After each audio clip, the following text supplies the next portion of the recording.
What's up? What's up? It's Saucy Rossy, the Canadian king of backyard barbecue, and I made these delicious homemade street tacos. Now, let me be clear here. I'm probably the last person that should be explaining tacos to you, but Casa Bonita made these simple packets that made making street tacos at home super easy. So let me walk you through everything. Let me make sure you like and subscribe as well. I'm always dropping new recipe videos, just food videos in general, barbecue tips, tricks, how-tos, all that. So make sure you like and subscribe and join my community of ever-growing home cooks. Come along for the ride. Starting off, like I said, I used ground beef here, and I just, mixed in some of this seasoning. Now, this seasoning is by Casa Bonita, and it's from their new line of taco seasonings, and this is their street taco, just simple ground beef seasoning. They also have, I think there's 5 flavors in total. There's 2 pork, 2 beef, and 1 chicken. And I highly recommend you check this out because this really made cooking way better tacos than I normally do, way easier. This seasoning was prepared for exactly what I needed it. So I threw it in with this ground beef. Now, I sourced this ground beef from Vessel Meats here in Dartmouth, Nova Scotia. They're one of my favorite local butchers, and I always suggest if you don't have a local butcher already, you go find one. They will hook you up. Just trust me on that. Now, I'm using Casa Bonita white corn flour tortillas. And if you're not familiar with what to do with the tortilla, you just simply throw it in a dry frying pan. You give it a light toast. You can go further than this as well.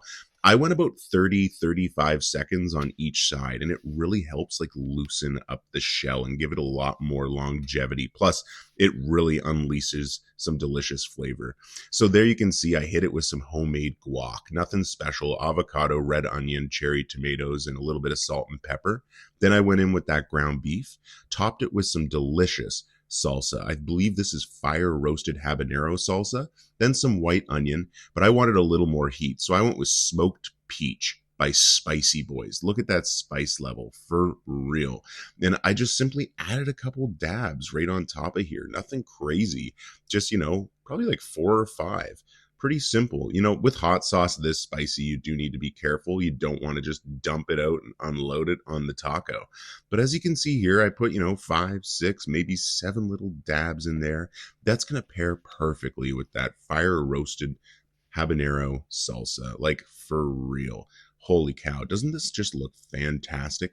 It's homemade. It only took me a few minutes, and I had 5 or 6 of these. These were so delicious. Man, oh man.